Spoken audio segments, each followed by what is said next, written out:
All right, it's the return of the Linux Zoo crew, and today on the Zoo, we will be talking about Linux on the laptop.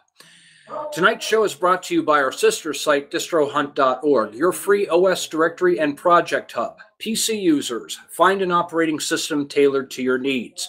Developers, promote your distribution or find collaborators to assist you on your upcoming project. Don't sit on a waiting list. Register your project on distrohunt.org and get noticed today. The topic of discussion is Linux on laptops, and some people may disagree with me on this. Like it or not, laptops can give end users the capabilities you would come to expect from a full desktop machine. As technology improves, laptops can be an ideal requirement for people who need a portable solution for their computing needs. Today, we will talk about purchasing laptops to run your favorite Linux distribution, and we will cover maintaining those systems.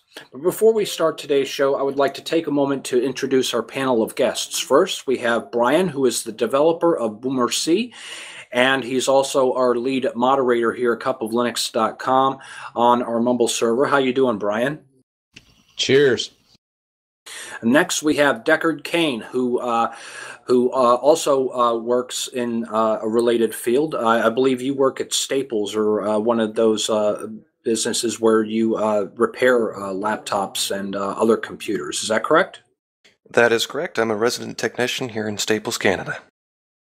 All right, and then we have Edge226, who is our resident genius, and he has run Linux on a Chromebook, and we hope to get some feedback from him on that. He's also the founder of OrbOS, which is a Linux from scratch project that he is presently working on. You got your ears on Edge? Yeah, I'm here. All right, and then, of course, Fishman Loves Linux is also joined us. How you doing, Fish? Oh, I'm doing pretty, but they're spiffy and spunky. And last but certainly not least, we have Linux blogger, Linux Book Pro on the show. How you doing? Pretty good. Thanks for having me, everyone. All right, and first, we'll start off with laptops that do not come with Linux. So let's say you go to Best Buy, Circuit City, Staples, or any other tech shop, and you see a computer you really like, but it ships with Windows. In my opinion, I believe it is not the smartest idea to purchase a machine which does not come with Linux already on it. So let's talk about some things that you can do when you're out purchasing a laptop computer, and some things that would affect your purchase decision. And we'll start off with you, Brian. What are some things that you're basically looking for when you're purchasing a laptop that you know you're going to be running Linux on? Well, first thing, I know from experience that the biggest issues with Linux compatibility is probably going to be in the wireless card. So typically I look for something with either an Atheros, Intel, or Realtek chipset, because I know that those wireless chipsets are well supported in Linux. Typically, if you have a computer with a Broadcom wireless card, that's going to be hit or miss. So if you can get by with it, if the store personnel will let you do it, if you've got a live USB and they'll let you reboot it with the display model to sort of test drive it, that's an option. Yeah, and as you were saying that, I was holding up this micro USB chip, and I mean, this thing is tiny. It fits in my wallet. And I have one of these micro SD chips that I actually put into it, and I can carry Linux with me to test on the computers. But before we go further than that, Deckard, what are your thoughts? Having worked at Staples, there's a lot of different ways that I've tried to get either Linux on a machine, talk more about Linux, get people to get into Linux, or find a way for somebody who would like Linux on it for me to put it on there for them. So I've been flat out told as a technician we don't deal in Linux, and the major reason why is we sell Windows. It would not be very wise of us to give a free operating system when we could force somebody to buy a $200 operating system. As far as, compatibility goes, Athros is the best one in my mind. I always try and get something with an Athros card, but I'm not always successful. The reason being, if you're trying to go out to a store such as Staples to buy a laptop, you're going to have a really bad time, because all they list there is basically the CPU speed, the brand of CPU, and the hard drive size, and that's basically it. So you're not going to get anything like perhaps the graphics card quite what you're looking for, or the Wi-Fi card's not quite right. You're really going to have to go online for those sorts of things. If you are going to purchase a laptop, what I has gone down to my Staples store, taken a list of all the ones that I think I might want, and then gone home and done my research on those, and that seems to be the best way. Now, in regards to a live USB, they will flat out ban you from the store if you try and plug anything into those laptops. That includes a CD. Okay, that's good to know. Edge, any ideas that influence your purchase decision when purchasing a laptop to run Linux on it?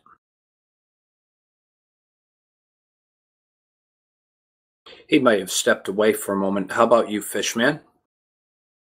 There's three major things that influence this decision in buying a laptop, Spatry. The first one is the hard drive size. I'm not going to get a laptop that's got a small hard drive when I know that most of your laptops today come with at least a 500 gigabyte or better size hard drive. The second one is the wireless card, as Brian and everybody's mentioned so far. I look for a Theros if I can. I try to avoid those that are lacking in support with Linux drivers. And the other one is I like to get a bare bones one that has no operating system whatsoever on it. But if I have to go with the Windows Blast and stuff like that, I look at what Windows is it going to come with, what type of support am I going to get if I take Windows off of there, am I going to avoid any contract whatsoever, license agreement, and I look at the graphics that it has too, because I want to make sure I get the best graphics I can possibly get with the laptop I'm purchasing. Very good points that you made there. How about you, Linux Book Pro? Well, I do all my purchasing online these days, so when I look for a Linux laptop, I go straight to a company like System 76, where I know they have compatible BIOS and items working as well. Okay, and those are some very good points that you guys brought up. And something that affects my purchase decision. For instance, now, one thing, I look at the name, okay? We all know that HP has been known for releasing computers online. Well, they sell them online. You won't see them in stores. But HP sells computers that run Linux. And then, of course, Compaq does, Compaq, they're owned by HP, so pretty much that's the same thing. And then, of course, you have Dell. And Dell also sells computers that have Linux. Somebody also mentioned ThinkPads. ThinkPads are well known for running Linux, IBM, and IBM has supported Linux, but also the chipset affects my purchase decision. I want something that's going to have the AMD processor and ATI. Why do I pick them? Because they have great Linux support. If you buy an Intel laptop that has the NVIDIA Optimus, and that was the reason why, Linus Torvalds gave, NVIDIA the fingers, because, NVIDIA has terrible support, even though it's getting better now. But still, the Optimus technology, we see this on the forum all the time, people having issues. But what do we do to find out if a computer on the store shelf is going to run Linux and they won't let you, use a, micro SD chip or a USB or a CD or a DVD? Well, there are a few things you can do. You can do some research online. If you've got an Android tablet with you, you can go online and you can look up that particular model and find out what people have said. Just doing a search for that laptop model and Ubuntu will yield tons of results.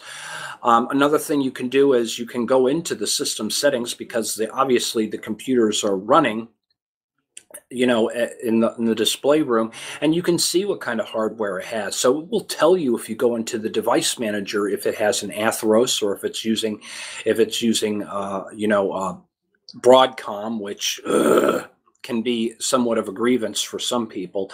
I know it was on my Acer computer, but there's a really good website that you can go to that does give you information on what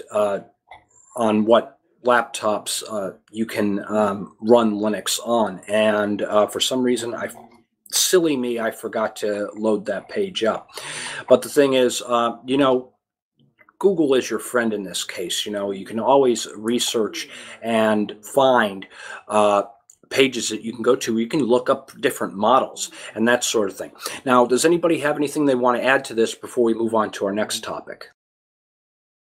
Yes, I do, actually. Go ahead, Deckard. All right, just real quick here. Here's what I do. Now, at Staples, this is common every single store, and I'm going to use Staples as a reference because I know it like the back of my hand. If I'm interested in buying a laptop, there's a 14-day return policy on it. So what I do is I bring it in my office, I clonezilla the hard drive, make an exact copy of everything that's on there. I then save that onto a different hard drive, my external, and then install Linux on it. If I like the way she works, then great, it's my laptop. If I don't, I restore the Clonezilla backup onto the drive and I return the laptop to the store. Our Staples store, it's a no questions asked policy. We'll take it back as long as it's not physically damaged. And that's a great way to figure it out really thoroughly to make sure that Linux will run nicely on your system. Edge, you had a comment.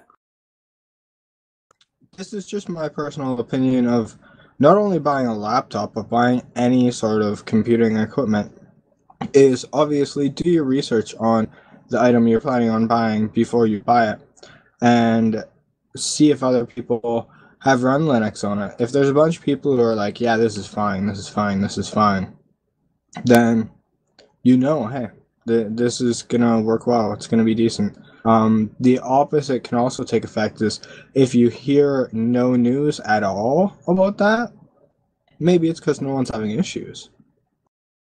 That's something else. But the thing is, for me, I wouldn't want to go and purchase a machine, bring it home, and then find out that I can't run Linux on it, So,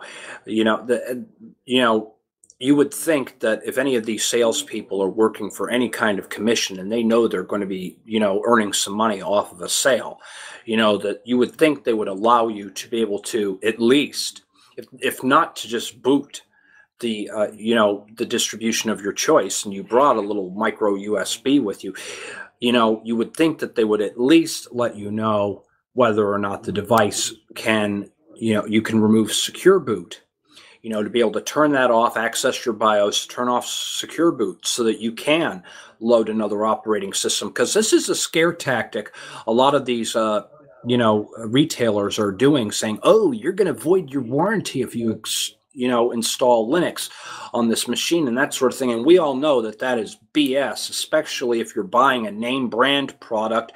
And this company has computers that are available that run Linux. I think it's a bunch of nonsense, but, a lot of times, though, you want something else.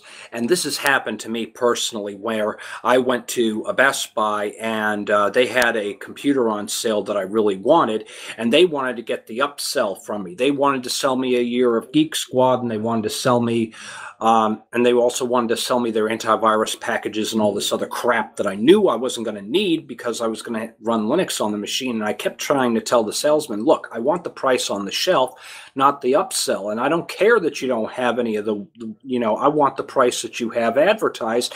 And the only way I could get it was to actually call a manager over and say, look, the first thing I'm going to do is wipe this hard drive and install Linux on the machine, and they're giving me this jargon about it's going to void the warranty, and I immediately called BS on it because it was a compact machine, which of course is owned by HP, and I told them, look, I'm going to be sending in a copy of my receipt and letting them know that I'm not even using the pre-installed Windows, so I'm also going to get a partial rebate back from them on that to the tune of, I think it was like $35 or something. It wasn't a whole lot, but I was able to get a little bit of money back on that. And so, you gotta talk a little smack to these guys sometimes to get that better price. All right, well, let's talk about Linux coming preloaded on computers. And there's a lot of places you can go. And Linux Book Pro mentioned System 76 as being one of them. And a good website that you can go to find out about this is linuxpreloaded.com. That's one word, linuxpreloaded.com. And they have a whole listing of them from System 76. Zareason is the name. Think Penguin, Emperor Linux, and there are a slew of other ones that you can go to. Sometimes, though, I wonder, sometimes I feel I'm getting a better deal, though, if I go into an actual PC shop and actually look at the computer first. What do you think about that, Brian? Well, I'm definitely the kind of guy that likes to kick the tires on something before I buy it, so to speak. And I understand. It's not that I haven't bought stuff online. I have. But as far as a laptop goes, and I live in an area where I have different options of brick and mortar stores where I can actually go and look at it. There's a Best Buy not too far away. Staples not too far away. I work at Walmart, and they do have a limited selection of machines. So I kind of like to look at, feel, touch, hit the keys, work the trackpad a little bit before I buy one. Now, I have no doubt that System 76 and some of these other outfits make a really good product, but I'm kind of in the camp. I would rather, see it, touch it, feel it, smell it before I buy it and take it. Before I plop down at least $400 to take it home. Yeah, I tend to agree with you there. What say you, Deckard? I am one with my machine. Being a programmer, I need to make sure that this machine is going to be the exact machine that I want because I'm going to have it for quite some time. And literally this machine that I have now, the only reason I got it is somebody at our store had returned. It came onto my desk and I got to use it for 2 days, and I finally said, you know what? It's nice and light. It's this, it's that. I'm going to buy it. And I just can't get that feeling from buying online. I can see a video about it, but that just doesn't do me any justice. It doesn't give me the aesthetic look. How's it going to shine? Is it too heavy? If you want something out of the box and you want it to work 100%, please do buy from System 76, buy from Think Penguin, go to Linux Pre, find something like that. But if you're really looking at finding a Linux preloaded computer that you can actually physically look at, you're going to have a hard time finding one that's brand new. Edge. There's a lot of variation in terms of preloaded Linux computers. I personally build my own desktops, and that's what I like to do. Or I use the little miniature computers, and a lot of those come preloaded with Linux, and or a version of Android. You get a choice usually. Things like the Odroid, the new Pi 2, stuff like that that's really small. You can do a lot of cool stuff with that stuff. Now, Fishman doesn't have this issue because his Best Buy, I guess the store owner or the store manager or whoever, he sells computers that already have Linux preloaded. I believe Ubuntu and Fedora, you were telling me earlier. Yeah, it was Ubuntu and Linux Mint. And they started this about 2 years ago. I wonder. Oh, I'm sorry. That's okay. I was wondering, did they ever tell you how well they're doing on those? Do you think they're moving them off the shelves that well, or were you able to find out anything in that regard? Well, I talked to a friend of mine that works there, and he said you'd be amazed at all the people, especially teenagers and young adults that stop by, students from Texas Tech University, that'll be constantly over there looking at those machines and asking about prices. Can they do this? Can they do that? They want to see a demonstration of it and stuff like that, because they said that even though their school uses Windows and stuff, they're looking for something they can have at home or in their dorm or apartment or something like that, that's really fast and easy and light on the hardware. And so they have to keep buying, replacing the system every time they turn around, because they said Windows is so hard on their hardware. Okay, and any thoughts, Linux Book? Well, I actually bought a System 76 laptop in 2012, and I can tell you personally that their customer service, which is online based, is amazing. Even a couple years after my purchase, I went on there and asked a question about my laptop, which was no longer being sold, and was able to get a PDF of schematics for my specific make and model to do some repair work. The way that they configure your laptops, sure, they use like a gray book manufacturer for the external and the keyboard, but you get to select your processor, graphics card, and hardware. And what they do is they, they create the BIOS around that. I've never had a single problem with my machine, and it's 3 years old now. Okay, and seems to fit you like a glove. Okay, well, there is another option when you go to Best Buy, Circuit City, and all these other places, even in Walmart. They sell them. They are the Chromebooks, and I know Edge has used Crouton to be able to get Manjaro running on his Chromebook. So this one I'm going to direct at you. Do you feel that this would be something really difficult for that end user who might want to get Linux onto a Chromebook? It does take a little bit of tweaking and stuff like that. It is more geared towards the power users. It is what it is. It's something that is constantly under development. They've now got it going in much different ways than they used to. I'm not entirely sure at the exact state that it's at right now. One thing to note about laptops is know what keyboard you're getting as well. Deckard can probably attest to this because we both live in Canada, and there is a difference between a Canadian and a US keyboard, and the vast majority of people will have learned on a US keyboard and not a Canadian keyboard. So that's something that Canadian watchers really have to watch out for, is be aware of what type of keyboard is on that, because the French Canadian keyboard is a little different to type on, and the US keyboard is kind of nicer if you're used to it. Okay, fair enough. All right, next, because I see we've used up a lot of time here, why don't we jump this ahead and let's talk a little bit about power saving, because many of you know that you get some pretty good battery life out of a notebook computer that's running Windows, but what about Linux? So I'm going to ask each of you some things that you guys do to extend battery life on your laptops. We'll start with you, Brian. I'm sorry, I kind of zoned out there. What's the question again?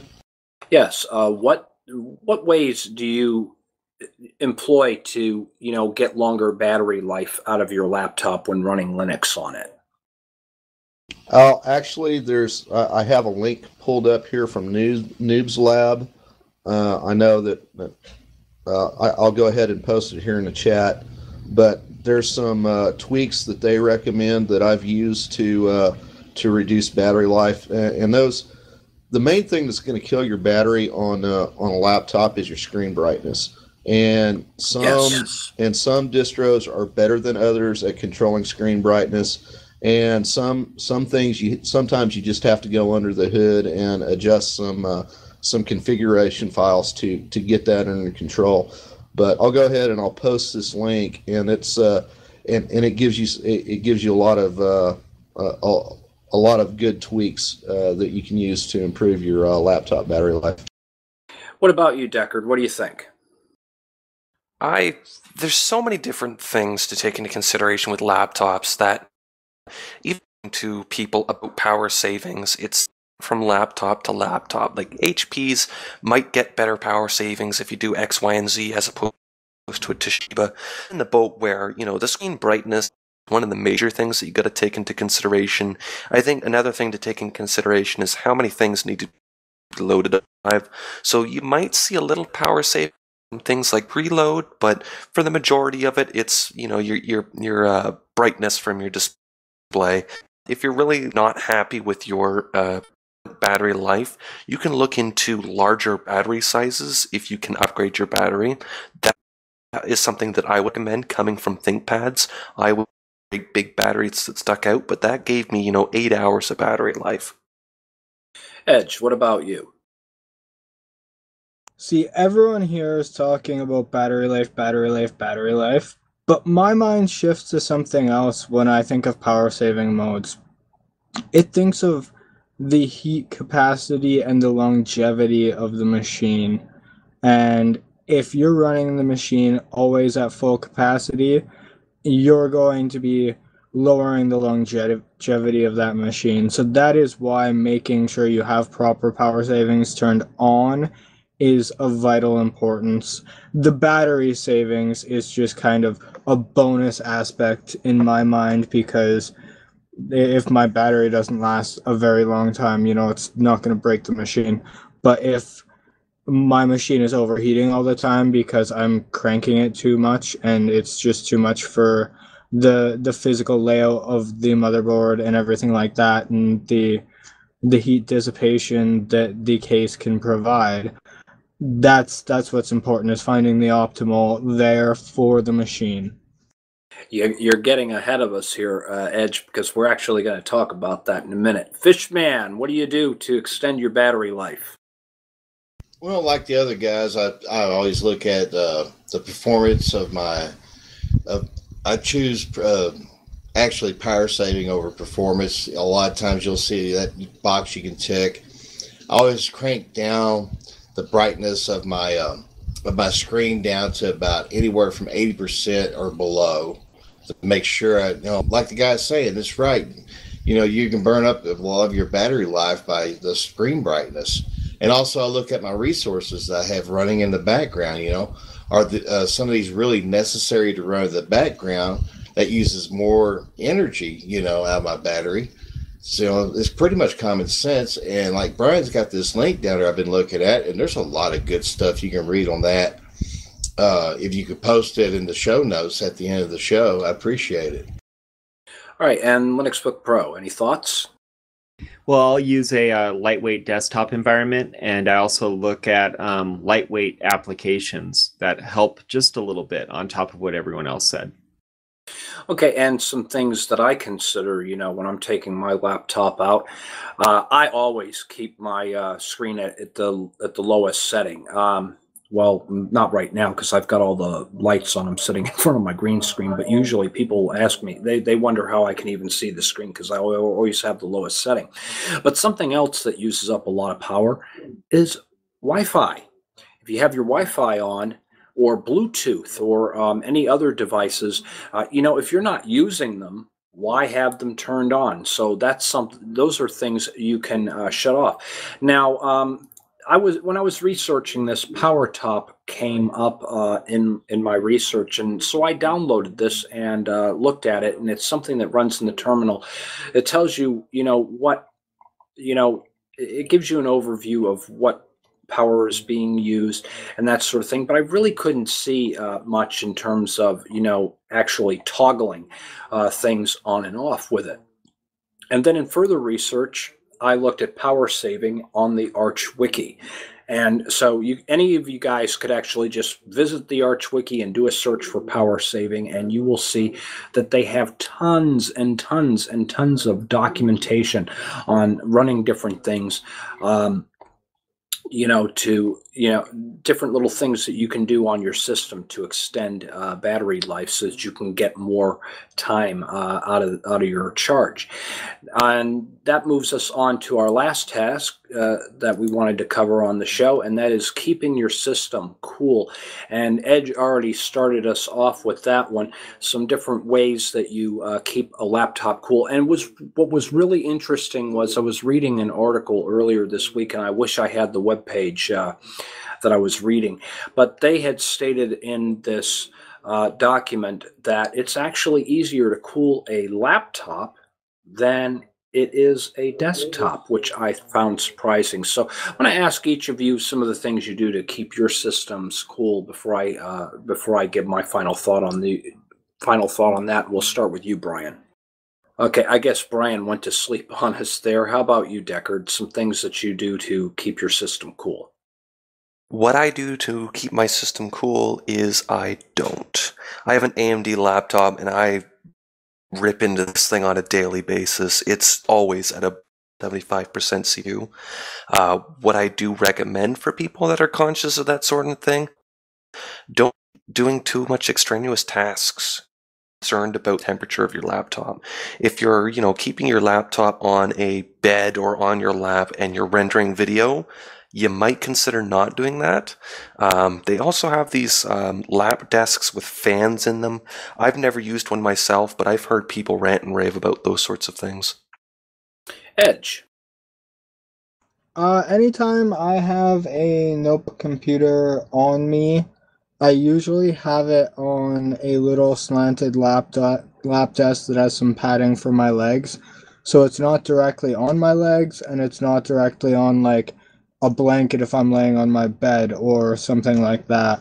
That is definitely something that still allows the airflow. What you want to minimize is stifling the locations of airflow on the machine itself. Absolutely. Fishman, what you got? Well, what I use simply is a rack. That's called the rack, actually, and it just raises the system up, and it's got a screen underneath it, so that way it allows the airflow at the same time. Circulation is important when you're keeping your system cool. A lot of people will go, "Oh, I don't agree on that." And the third thing is weekly maintenance, physical maintenance. I always make sure I clean my machine physically on a weekly basis, so that way I ensure that the airflow is not going to be stopped up with dust bunnies or anything else that get in there and clog up those vents. Linux Book Pro. I uninstall Flash, and you'd be surprised how much of a big difference it makes when you're surfing the web and there's no advertisements or anything else trying to pop up in Flash. There you go, folks. But what about my HTML5 that's eating up so much CPU when you're visiting my site and the slideshow? I heard a lot of good things, though. And this is what I do.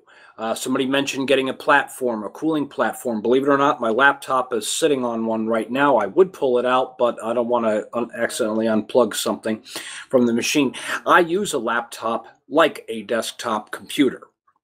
I don't even have a desktop computer. I've been using laptops now for the past 5 years, and I don't think I'll ever build another desktop machine because they are powerful. So one of the things that I do is I quit smoking. Smoking cigarettes in front of your machine is an enemy to your hardware, because dust and everything clings to all that tar. I'm vaping here. That's that little, you guys see me puffing on this. This isn't smoke. This is water vapor. You should never smoke in front of your computers, because you open up a case or something like that and you'll just see all this dust and everything that you just can't clean off of those fans. And using compressed air is an excellent way to keep your computer clean. Just shut the thing off and then, blow compressed air through the vents, having an elevated pad. And if you can't afford to shell out the money for a pad, use a book or something like that to prop up the laptop so that you can get so that it has better airflow. You don't want to block any of the inlets or the exits for the air to pass through the system to keep everything cool. Well, this has been a great discussion, guys, but unfortunately we have run out of time because the next thing on our agenda tonight is game night, and we have game night every night, Saturday night, 8 p.m. Eastern Standard Time, UTC -5. We will be playing a Star Conflict from 8 p.m. till 8:45, and then we're going to duke it out in 0 AD. We're going to be building our empires and trying to conquer each other. And so far, Deckard's been winning every week, and we've got to put an end to his winning streak. So we're hoping to do that. I'd like to thank Brian, Deckard Kane, Edge226, Fishman Loves Linux, and Linux Book Pro for joining me on my panel this evening. And I'd also like to thank all of the people who have been listening to us in our listening room and participating in our chat room at cupoflinux.com. I've seen a lot of good comments coming in. Some people are taking notes according to what I'm reading here. And even some people saying laying the laptop on the bed is dangerous. Don't know why. Don't want to know why either. So that's all we have for now. And add me on G+ so I can keep you updated when we have our next Zoo Crew. We probably won't have one next week, but we'll have one the following week. So thank you all of you once again, and we will see you all next time. Peace out.